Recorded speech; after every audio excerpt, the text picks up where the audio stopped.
What's good, y'all? It's your man Sight, and today I'm doing something a little bit different.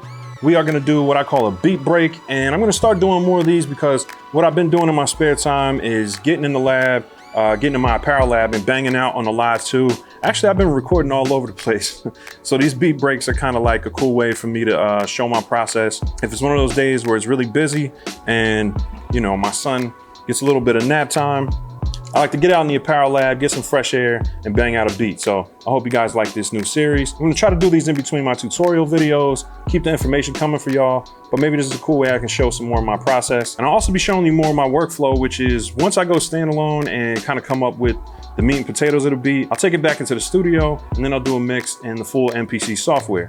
So I'll show you guys that process as well. But this has been a really dope workflow for me. It helps me stay productive. So yeah, man, I hope you guys like this. I'm gonna go ahead and pick out some drums and get started. So let's get into it. Let's get busy. So I started out with some drum sounds. I found a hi-hat loop. And I also found some kick and snare sounds. Now I'll typically load up like 3 or 4 kicks, 3 or 4 snares, and 3 or 4 hi-hats, and just spread them across, you know, the first bank and start messing around with them. So a couple percussion sounds, snares, a few kick sounds. And yeah, so I went ahead and started programming some drums. Now looking at this hi-hat loop, it looks like sounds like it's about maybe like 80, 81. So I'm gonna go ahead and start it on 80 and see if that lines up.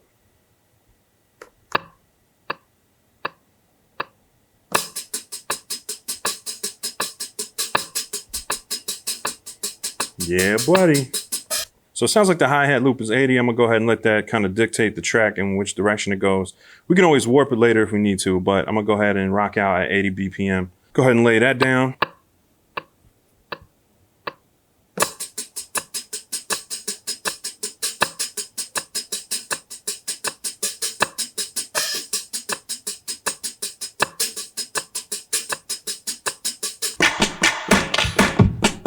All right, so let's go ahead and lay down some snares as well. I'm gonna go with like a combination of this snare and this clap, and I'm gonna just alternate it.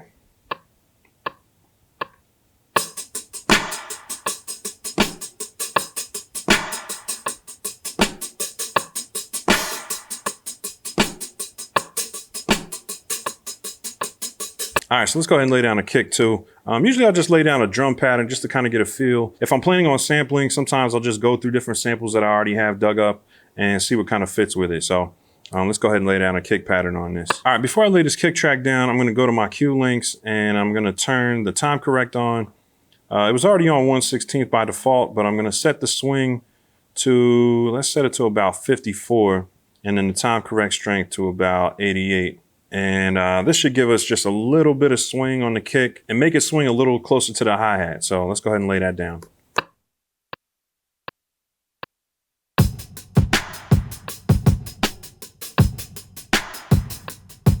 All right, that's pretty dope. What I want to do is kind of crunch this up a little bit. So I'll do an inset on the screen on what I'm doing here, but I like to use the Air Lo-Fi plugin. I did a tutorial about this on making lo-fi beats, you know, using the new MPCs, the One, the Live 2, and the X. There's a stock Air Lo-Fi plugin which works really, really good. And what I like to do is turn it on, dial it down to 12-bit, put the sample rate around 20. The mix I always keep at 100, and then I'll adjust the noise mod, make sure that's always over 10. That adds a little bit of hiss or air to the program. And then I'll kind of freestyle the clip and the rectify stuff. I don't want it clipping too much. It can sound too dirty or distorted. I want it to just a little bit of distortion and a little bit of harmonics. So that's what that noise mod is good for. And the rectify, I'll just kind of freestyle too, just play it by ear. And I felt like this gave it like a SP1200 type of vibes. So I'll let you hear it before and after. Like for instance, you can really hear it on the hi-hat loop, not necessarily the kick and snare as much, but I'll show you the hi-hat loop before the Air Lo-Fi. And here's with the Air Lo-Fi. Without, with. So as you can hear, it's like crunchy on the top end. It kind of takes away the harshness of the highs. And I think that was a lot of the allure of the SP1200, was that real crunchy, warm character And what I'll do is when I get back in the studio, I'll mix this effect with the analog saturation effect, and it'll give you like a real warm, very, very vintage sounding feel. So I'll let you hear the drum pattern before and after the Air Lo-Fi plugin as a whole. So check it out. This is with the plugin.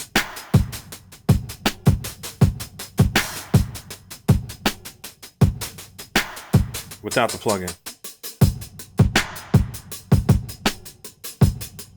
Just dirtier, grimier, just feels more hip hop. So let's go ahead and run with that. And I'm gonna go ahead and start looking for samples. I have a demo kit that I go to all the time, and I'm actually gonna start expanding my sample library. But for now, this is just gonna have to do.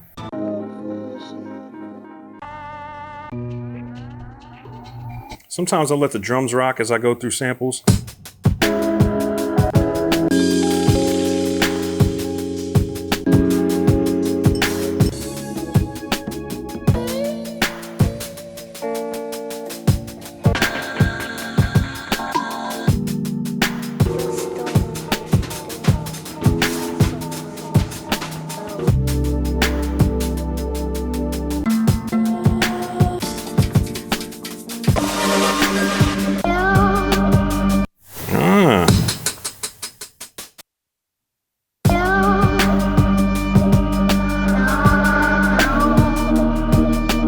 All right, so I think that's a kind of cool sound. I'm gonna go ahead and load that up.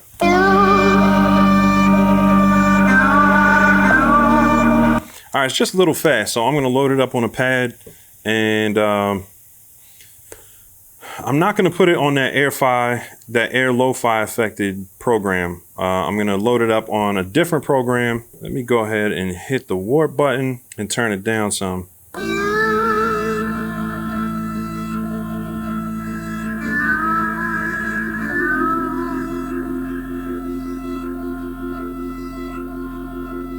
See what that sounds like.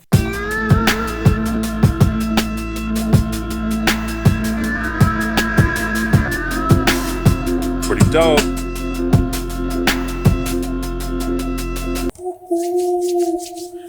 All right, cooking with gas there.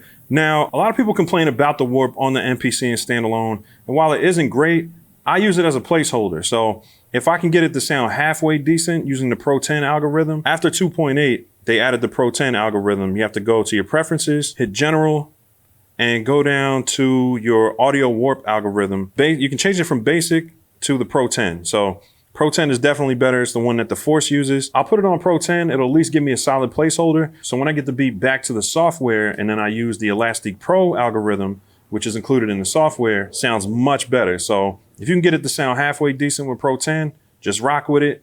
Beat doesn't have to be finished. Put it into the software and you'll see a major improvement in the warp. So let's run with this for now, and then we'll get back in the lab and I'll add some more accents. A little longer than a few minutes later.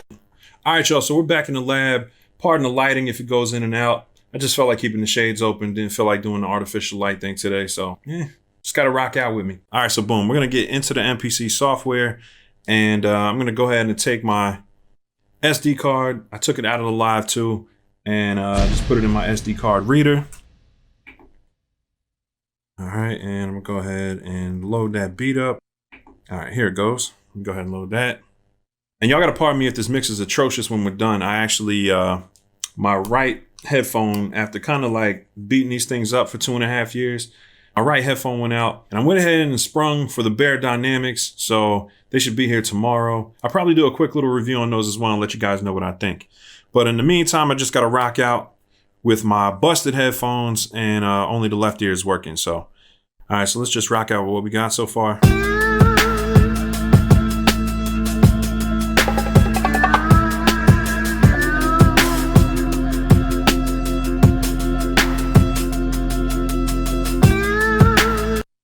I don't know if y'all could tell, man, that time stretch sounds so much better. Let me go to the touchscreen here and make sure. And this is the stock one on the MPC Standalone. This is the Pro 10, which sounds like this.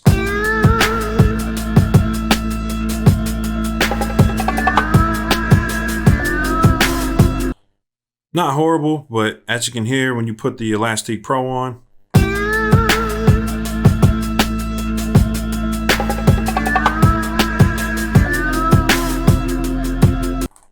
Sounds much better, much better. So that's why I love bringing it from standalone into the software.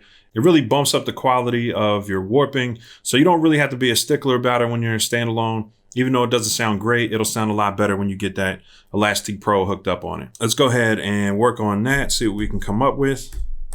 And this is when I do my best work. Nap time. Boy, knocked out. One bed, no pillowcase. One pillow. You have to go night-night. Everybody go night-night. I've actually wanted to use this bassline synth that's in Reason. And I really like this Blue Cats Patchwork synth for a couple reasons. For one, this actually adds more VST slots to your stock 4. So, you know, if you're running out and you find yourself using all these, you know, you can use as many as you want, really, Blue Cats Patchwork. I mean, these are all plugins you can put in there, but one column is usually more than enough for me. And it's dope because it makes gain staging really good. You can turn up and down the volume on the input and up and down on the output. And it really fixes one of MPC software's kind of challenging features, which is not really having a lot of gain staging options. So this will give you an input and an output, as well as kind of like unlimited VSTs. So, you know, if you need more effects. Another advantage is you can load up chains. So, you know, I made a couple presets here. Of course, this John is going to play me and it's not going to pull up my presets. Come on, man. And we're going to load up VST3. We go here to the Reason rack. Let that load up. All right, and this monotone bass synthesizer. So I'm gonna go ahead and load that up. Now, what's dope about the Reason rack is obviously you can put unlimited devices inside the rack as well. So, you know, you can put sound devices like synthesizers. You can also put things like reverbs and just all the different options you have with Reason. Is pretty amazing. But then you can also stack effects, you know, VSTs and different effects in these other slots. So what I'll do is I'll typically add front DAW, which I'll load that up for you. And this comes in VST2 and VST3 format. But this is kind of like my favorite saturation plugin. And this is kind of like, you know, vintage console type of thing. So I'll crank this mojo up. I'll put it on at least like 6 or 7. And it just warms up the track. And for something like this, I don't normally put it here because I like to be able to gain stage it coming out. It does run a little hot, but I like the fact that I can kind of gain stage here using the master, you know, in the different rack plugins, and that's going into here. And then we'll see this kind of like little clipping meter up here. What's cool is it's not really clipping. It's kind of show you how hot the signal is coming in, right? So let me go ahead and hit some notes. Now, if that was really loud, you would see this really peaking, you know? So what's cool about this is it's kind of analog style where the hotter it's coming in, the more kind of vintage saturation effect you'll get. So it's really analog sounding in that way. It kind of like, the more you pump it, the more kind of cool effects you get out of it. Let's find a cool bass patch. I don't really like that one. So it looks like we found the key, which is A natural minor. I just found it down here. And this is the technique. You can see a video. I'll put it up in the corner. If you want more details, how to find the key using Pad Perform. So it looks like we're in A natural minor.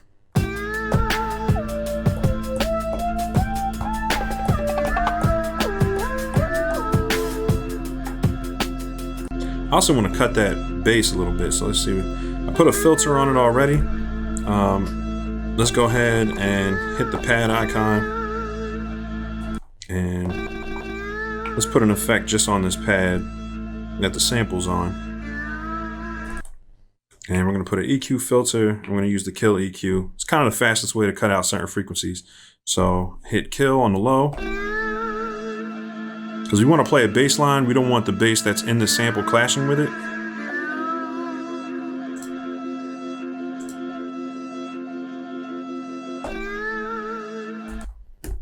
All right, let's go back to our bass line.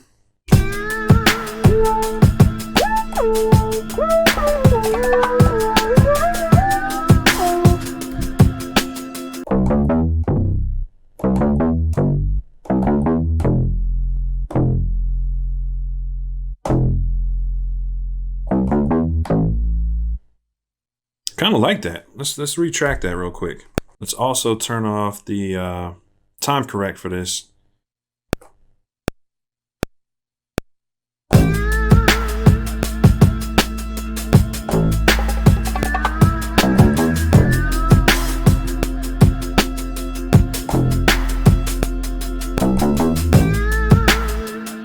that's not bad. Let's run it with the whole beat.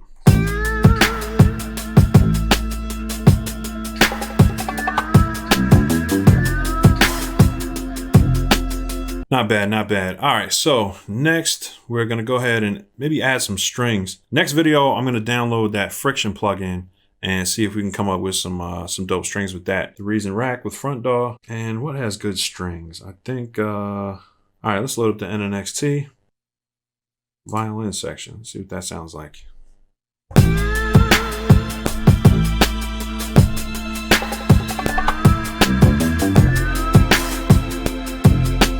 Hey, yo, bruh. Then I thought somebody was barbecuing. I said, oh Lord Jesus, it's a fire. I have a feeling my nap time break is about to end, so I'm gonna leave it there, and I really can't mix it right now because of the one-sided headphones. I'll be fully back in action when I get these 770s tomorrow. So I hope you guys enjoyed the video. Make sure you hit that like and subscribe button and check out this next one, all right? Peace.